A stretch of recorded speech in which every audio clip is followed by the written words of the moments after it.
kaayong lawas kundi pati sa aton mga ginapamatian nga balita. Pumalo na sa higit 1 milyon ang mga kaso ng COVID-19 sa ating bansa. Mas malala pa ang nararanasang pagdami ng COVID-19 cases ngayon sa Metro Manila. Muling nakapagtala ng record ang India sa dami ng bagong kaso sa isang araw.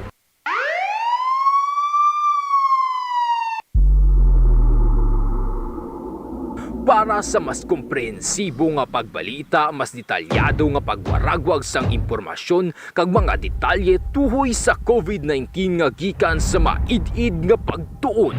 Kasak Special Coverage. Kasak Special Coverage. Igadulong sa inyo sang inyong mga kaalagad sa kahanginan. Alagad Maidorias kag alagad Real de la Rosa.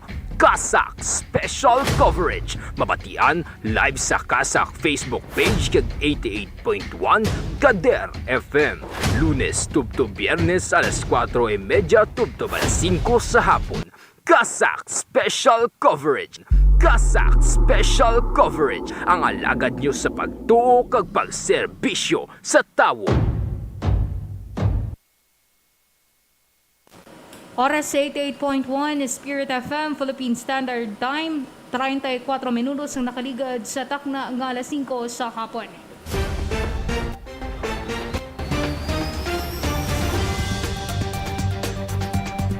Kasak Special Coverage Report.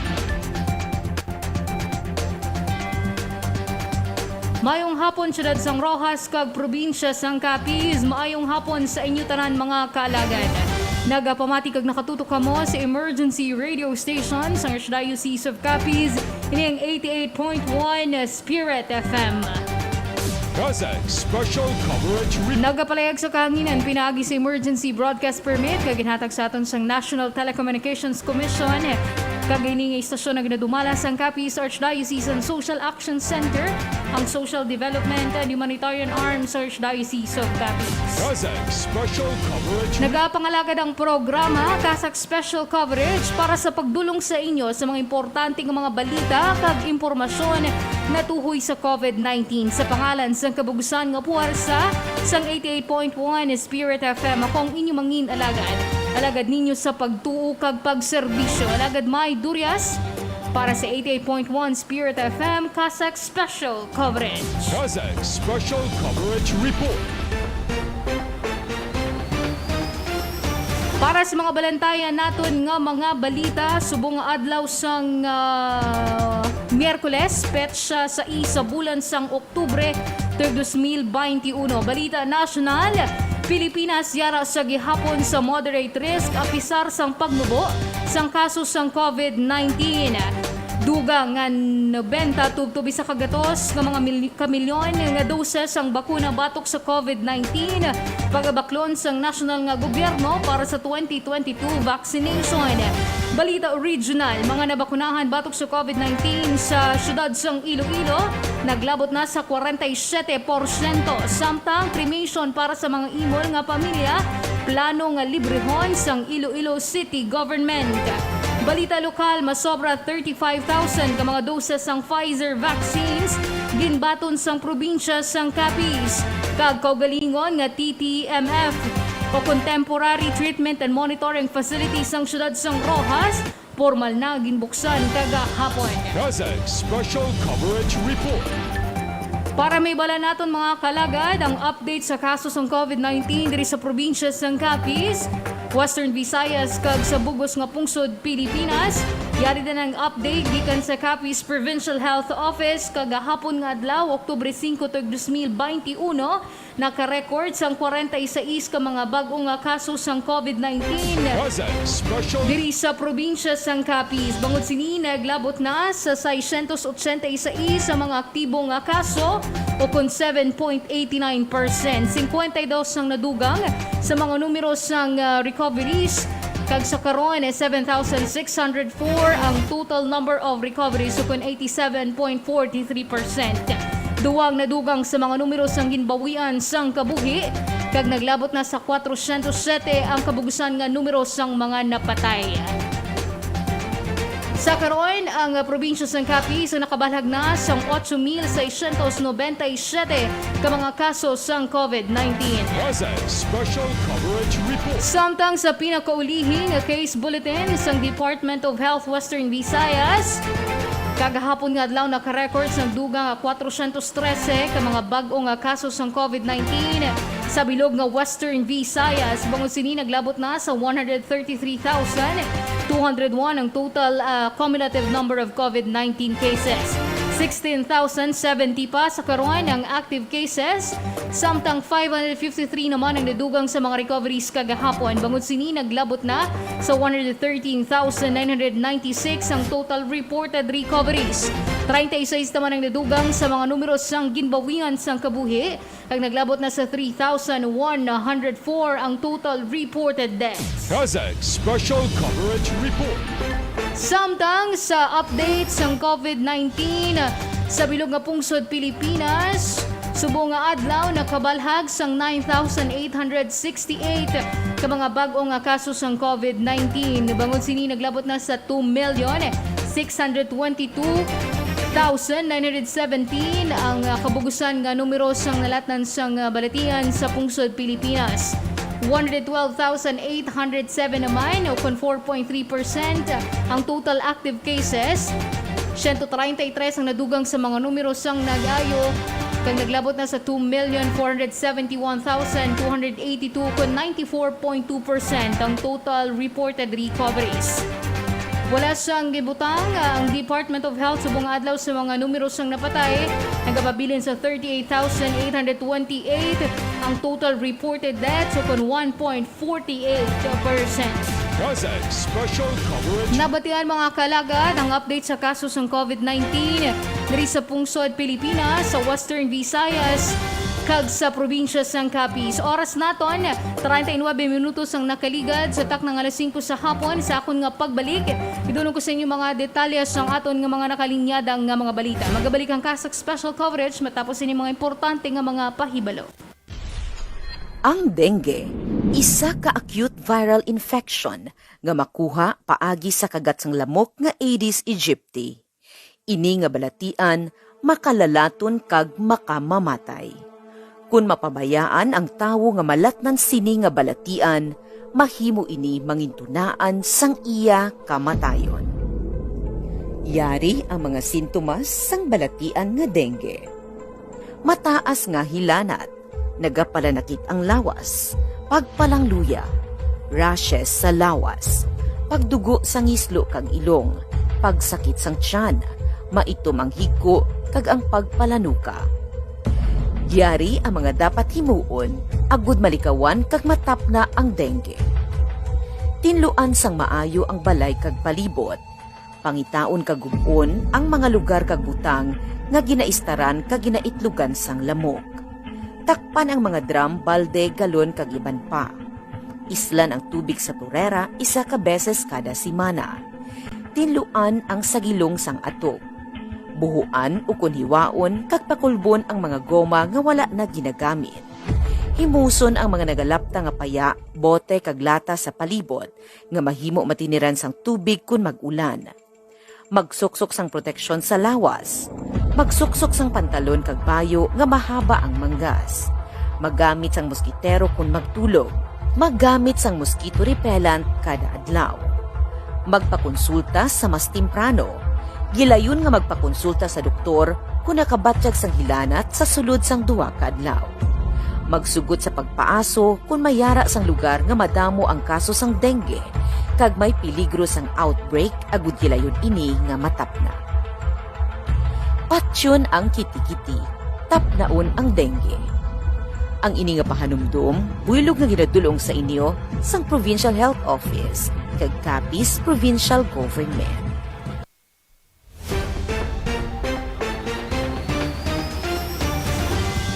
Wasag Special Coverage Report.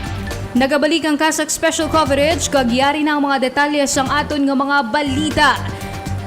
Para sa Balita National, yara sa gihapon sa moderate risk ang pungsod Pilipinas apisar nga nakita na ang pagnubo sa mga kaso ng COVID-19 suno sa Department of Health. Ibalo nato ng detalye sang sininga balita sa report ni Alagad Elamer Bartolay. Gaza Special Coverage Report. Makabig ngayara sa gihapon sa moderate risk sa away batok sa COVID-19 ang pungsod Pilipinas, apisar sa mga nabalhag nga pagnubo sang mga kaso sang nalatnan sang virus. Suno kay Department of Health Undersecretary Maria Rosario Vergere, makitaan sa datos ang ahensya ang pagnubo sa negative 21% sang 2-week growth rate nga mayara sang average daily attack rate sang 14.73 ka mga kaso kada 100,000 nga populasyon sa pungsod. Apang sa tunga sini, yara sa gihapon sa critical nga level ang healthcare system sang Pilipinas nga mayara sang ICU utilization nga 73.20%. Duga nga pahayag sini, apisar sang downward trend sang mga kaso ilabi na sa National Capital Region, yara sa gihapon sa moderate risk ang pungsod, bangod makabig nga yara pa sa high risk ang hospitalization rate sa rehiyon nga may 75% ICU utilization. Bangod sa 2.6 million coronavirus infections kag masobra 38,000 ka mga numero sang napatay bangod sa COVID-19, ang Pilipinas sa karon ang ikaduha, masunod sa Indonesia sa may pinakagrabe nga sitwasyon sang pandemya sa bug-os nga Southeast Asia. Alagad mo sa pagtuo kag pagserbisyo ini si Elamer Bartolay, 88.1 Kader FM. Gaza Special Coverage Report. Samtang sa duga nga balita nasyonal, plano sa karon sang gobyerno sang Pilipinas nga magadugang sang 90 tubtob 1.2 milyon nga mga doses sang COVID-19 vaccines para sa nagapaday nga vaccination program tubtob sa masunod nga tuig. Ibalo nato ng detalye sang sini nga balita sa report ni Alagad Andrea Alvarado. Gaza Special Coverage Report. Plano sang nasyonal nga gobyerno nga magbakal sang 90 tubtob 1.2 milyon ka mga doses sang COVID-19 vaccines para sa vaccination program sa masunod nga tuig 2022. Suno kay Vaccine SAR Secretary Carlito Galvez Jr. nakapatigay na sang inisyal nga transaction sa tunga sang 4 ka mga drug manufacturers para sa nasambit nga procurement. Samtang magapirma naman subong nga semana sang kontrata ang nasyonal nga gobyerno kag Johnson & Johnson para sa dugang nga 6 million shots sang single-dose COVID-19 vaccine nga iga-deliver sa una nga bulan sa masunod nga tuig. Sa datos ng National Task Force Against COVID-19, naglabot na sa 46.2 million vaccine doses ang natigayon na nga mabakunahan sa bug-os nga pungsod. Hindi naman magnubo sa 21.7 million ka mga individual o kung 28% sang target nga populasyon ang makabig nga fully vaccinated na. Sa karon, prioridad ng nasyonal nga gobyerno ang pagsugod sa pagpangbakuna sa general adult population kag mga kabataan nga nagapang-edaron sang 12 tubtob 17 anyos. Kaupod mo sa pag-alagad kag pagserbisyo, Andrea Alvarado, 88.1 Spirit FM. Gaza Special Coverage Report. Samtang sa balita regional, 47% na sa karon nga tapos o kompleto sang syudad sang Iloilo nga mabakunahan ang ila target nga populasyon. Ibalo nato ng detalye sang sininga balita sa report ni Alagad Apple Queen Labrador. Gaza Special Coverage Report. Naglabot na sa 47% sang kabugusan nga target nga populasyon sang syudad sang Iloilo ang nakapabakuna batok sa COVID-19 sunod sa City Health Office. Sandig sa datos gikan sa Iloilo City Local Vaccination Operations Center, nakabato na sa mga bakuna batok sa makamalatay nga balatian nga COVID-19 ang 247,831 ka mga individual gikan sa 525,000 nga target nga populasyon. Sa nasambit nga numero, masobra sa 60% diri ang nakapabakuna sang first dose. Targets ng syudad nga makakompleto ang 90% bag-o matapos ang tuig. Matandaan nga una na ginpahayag ni Iloilo City Mayor Jerry Treñas nga ang sabat agud nga mapadasig ang vaccination program kag maabot ang herd immunity pinaagi sa supisyente nga supply sang bakuna. Nagpain ang LGU sang syudad sang 300 million pesos para sa 600,000 AstraZeneca doses, samtang 114 million naman para sa mas masobra 163,000 Novavax jobs. Dugang pasini, preparado naman na sang syudad ang booster shots para sa mga health workers kag frontliners, oras nga matagan sang signal sang Interagency Task Force for the Management of Emerging Infectious Diseases. Alagad mo sa pagtuo kag pagserbisyo, ini si Alagad Apple Queen Labrador, 88.1 Spirit FM. Kazakh Special Coverage Report. Madamo nga salamat sa imong gidulong nga balita, Alagad Apple Queen Labrador. Sa dugang nga balita regional, plano sa karon nga librehon sang city government sang Iloilo ang cremation sang mga napatay nga COVID-19 nga mga pasyente gikan sa mga indigent o kung pinakaimol nga mga pamilya sa syudad. Ibalo nato na ang detalye sang sini nga balita sa report ni Alagad John Kenneth Fabregar. Kazakh Special Coverage Report.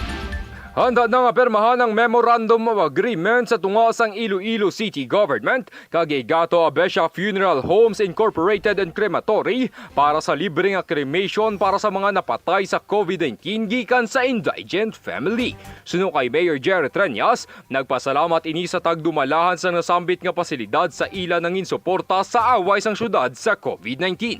Ginanunsyar sini nga santo sa nakasugtanan gikan sa 60,000 to 80,000 nga cremation fee, maganubo na lamang ini sa 25,000 pesos. Ang Gato Abesha Crematory sa Barangay Balabago, Haro District ang nagaisahanon nga crematorium sa bilog nga Panay Island.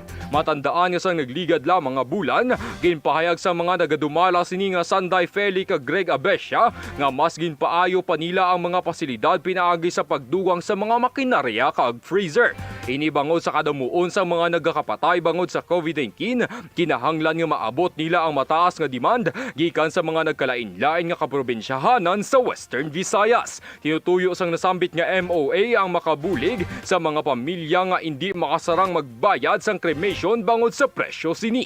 Sa datos sang DOHWV, naglabot na sa 3,055 kabugusan nga numero sang mga napatay sa COVID-19 sa bilog nga rehiyon sa East. Alagad mo sa pagtuo kag pagserbisyo, John Kenneth Fabregar, 88.1 Spirit FM. Kazakh Special Coverage Report.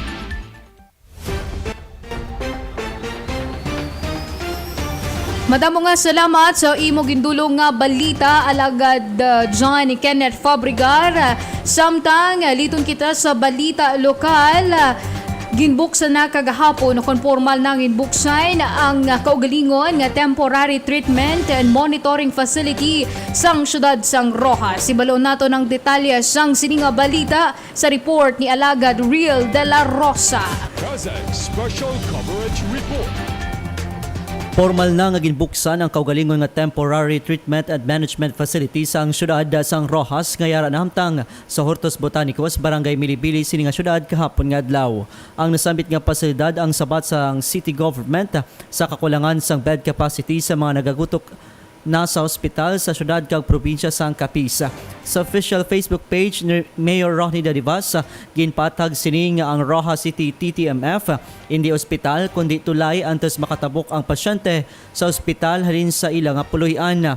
Dire temporaryo nga pagatatapon ang mga mild to moderate COVID-19 patients nga taga Rojas City kag ginrefer sa mga ospital samtang sila nagahulat sang bakante sa ospital antes makaapa-admit.